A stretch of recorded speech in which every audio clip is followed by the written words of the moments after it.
वो जो अरबों रुपया उधर भी इधर भी सारा लगाया, तो शहर कराची में उस तरह से चीज़ें नज़र नहीं आ रही हैं कि ये तब्दीली हो। तो फिर तो 1100 अरब भी दे दें तो फिर भी कुछ ना बनेगा। तो कराची के लिए तो बहुत कुछ सोचने की ज़रूरत है। लेकिन वज़ीर आज़म साहब का जो मामला है वो शायद थोड़ा सौतेलापन सा है कराची के हवाले से।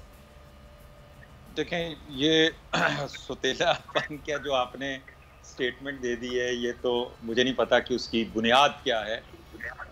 मैं इससे पहले भी मैंने एक्सप्लेन किया कि एक सूबाई हुकूमत, आप केपी की खुद एग्जांपल दे रहे थे कि वहाँ पे उन्होंने मेट्रो अपने सूबे के रिसोर्सेज से बनाई, वहाँ पे उन्होंने स्वात एक्सप्रेसवे अपने सूबे के रिसोर्सेज से बनाई। उन्होंने वहाँ पे नवाज शरीफ के कोई ऐलान का इंतजार नहीं कर रहे थे, वो वहाँ पे काम कर रहे थे। उन्होंने वहाँ पे पुलिस रिफॉर्म्स भी की, वहाँ पे उन्होंने सेहत का निज़ाम भी जो है अपलिफ्ट किया। आज केपी में वहाँ हर बंदे को, हर फैमिली को सेहत इंसाफ कार्ड मिल रहा है। देखें, ये चीज़ें जो हैं, ये अगर सिंध में 13 साल से इस हुकूमत ने झाक ना मारी होती, कोई काम किया होता। यहाँ पे आपको खुद ही पता है, कायम अली शाह यहाँ पे वज़ीर आला रहे हैं, 2 टेन्योर तो उन्होंने गुजारे हैं, और आपको पता है उनकी जो भी एक ज़हनी और जिस्मानी फिटनेस थी, और फिर वो उनको जो डिक्टेशन दी जाती थी। कराची का जो हाल है ये सारा, इसकी जिम्मेदारी जो है सबसे ज्यादा पाकिस्तान पीपल्स पार्टी पे जाती है। और जब आप ये कहेंगे कि एमएनएस और एमपीए को जो फंड मिले हैं कुछ 10 बिलियन, तो देखें, पहला सवाल तो इस सवाल का जवाब आप ढूंढें। आप एज ए मीडिया, ये आपकी जिम्मेदारी है कि इनसे पूछें कि ये पीपल्स पार्टी की हुकूमत ने 400 अरब रुपया वापस क्यों किया अपने बजट का। इनसे पूछें कि हजारों अरब का डेवलपमेंट फंड जो है वो इन्होंने 13 साल में कहां लगाया है।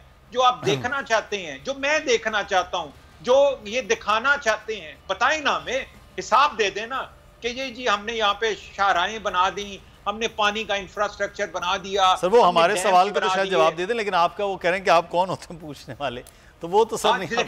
अब देखेंगे कितनी इंटरेस्टिंग बात है, कितनी इंटरेस्टिंग बात है कि पाकिस्तान में एक पाकिस्तानी इनसे ये सवाल पूछे कि भाई तुम 13 साल से एक सूबे में हुकूमत कर रहे हो और उस सूबे का तुमने बेड़ा गर्क कर दिया। वहां पे कराची जैसा रोशनियों का शहर जो है उसको तबाहली के तक पहुंचा दिए। वहां पे ना पीने का पानी है, वहां पे बारिश हो जाए तो वो पूरा शहर डूब जाता है। वहां पे इंफ्रास्ट्रक्चर की हालत आप देख लें, वहां पे सीवरेज की हालत आप देख लें, वहां पे आप लॉ एंड ऑर्डर की सिचुएशन देख लें, वहां पे इवन कुत्ते के कांटे के वैक्सीन की हालत अस्पतालों में देख लें, आप लड़काना में जाके एड्स की हालत देख लें, आप थर के बच्चे जो मर रहे होते हैं उनकी हालत जाके देख लें। 13 साल की हुकूमत और लगातार 13 साल आपको मिले, तो आपने क्या किया है? आपका तो सवाल आप किसी से कर ही नहीं सकते। पहले अपने 13 साल का जवाब दें, फिर उसके बाद आपको हक मिलेगा सवाल करने का। अभी तो सवाल पूरा 13 साल से अब चीज़ें जो है वो मुख्तलिफ हुई। मुराद अली शाह साहब आए, थोड़े एक्टिव वज़ीर आला, कुछ कराची में मंसूबे भी हमें नज़र आ रहे होते हैं कि जो चीज़ें चल रही होती हैं। लेकिन एक बड़े मंसूबों के हवाले से, जिसको कहते हैं कोई ग्रैंड, एक कोई तोहफ़ा हो कराची के लिए, एक बड़ा कोई मंसूबा हो, तो इंतज़ार कादर खान मंदोखेल साहब, हमें पिछली वफाकी हुकूमत का भी था कि वो आएगी और K4 मंसूबा मुकम्मल होगी। मियाँ साहब चले गए, इमरान खान साहब 3 साल गुजर गए, हमें K4 के वहीं चीज़ें लटकी हुई हैं क्योंकि हमने वफाक पे रिलाए। वफाक ने उस वक्त तोहफ़ा दिया, मियाँ नवाज शरीफ साहब जी यहाँ बस बनेगी। वो बस ना पिछली गवर्नमेंट में बन सकी, ना इस गवर्नमेंट में बन सकी, और हर बार हमारे वज़ीर ट्रांसपोर्ट या वज़ीर इत्तलात नासिर हुसैन शाह साहब कहते थे बसें आ रही हैं। वो एक लंबी डिबेट है, लेकिन कोई बड़ा मंसूबा, कोई पानी का, कोई बसों का, कोई चीज़ वो खुद से सूबा जनरेट नहीं कर पाया है। क्या चक्कर है कि जो हम कराची वाले हैं, वो इसलिए ये इल्ज़ाम होता है पाकिस्तान पीपल्स पार्टी पर कि वो जी अंदरून सिंध की जमात है, इसलिए कराची पर वो पैसा नहीं लगाना चाहते। आप मुझे इस बात बताया कि 33 साल बाद मेरे सीट पीपल्स पार्टी ने जीती है जी, तो ये कराची की पार्टी है या अंदरून सिंध की पार्टी है?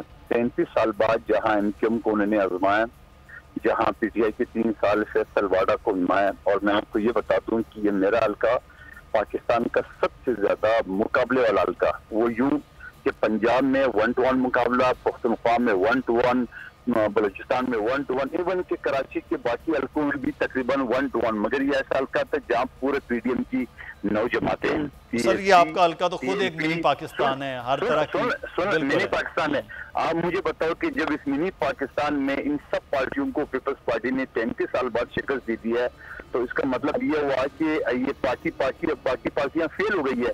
22 करोड़, मैंने आपको ब्रेक से पहले गिनवाया था कि 22 करोड़ रुपए सिर्फ 4 साल जो डिस्ट्रिक्ट वेस्ट का नाजिम है, जो एमकेएम के इज़हारुद्दीन साहब और पीटीआई के अजीजुल आफरीदी साहब उनको दिए है। मुझे एक नाला नहीं बता सकते। नाले की बात करो, अब तो प्रोजेक्ट की बात करो। अच्छा, उसके बाद सूरत हाल जो आप कश्मीर का आपके सामने सूरत हाल, हाँ अभी आपने कराची का सवाल आ रहा हूँ, कराची का ले लेके बेनजीर ट्रामा सेंटर, आप मुझे बता दो कि इस लेवल का, आलमी लेवल का पाकिस्तान में मुझे एक भी हॉस्पिटल बता दे। ये इमरान खान का अस्पताल नहीं, जो खैरात सदके पे उसने बनाया, जिसमें अपना घर भी पल रहा है उसका। ये जो बाज मौलवी होते हैं ना, वो मदरसा खोलते हैं इसी वजह से कि उनका अपना घर कैसे चलता है। इसी वजह से इमरान खान साहब ने ये खोला, जो उसका अपना घर चल रहा है, अब जिसके सामने पूरा पार्टी इसी पे चला रहा था वो। अब सवाल ये, बेनजीर ट्रॉमा सेंटर आपके सामने कराची में एक इंतहाई आलमी लेवल का प्रोजेक्ट है। उसके बाद जो ट्रांसप्लांट गंबट में जो लिवर ट्रांसप्लांट का पाकिस्तान के टॉप का, और बल्कि पाकिस्तान में एक अलशिफा में है, पिंडी में, पूरे पाकिस्तान में कहीं नहीं। सब्सक्राइब करें और बेल दबाएं ताकि कोई खबर रह न जाए।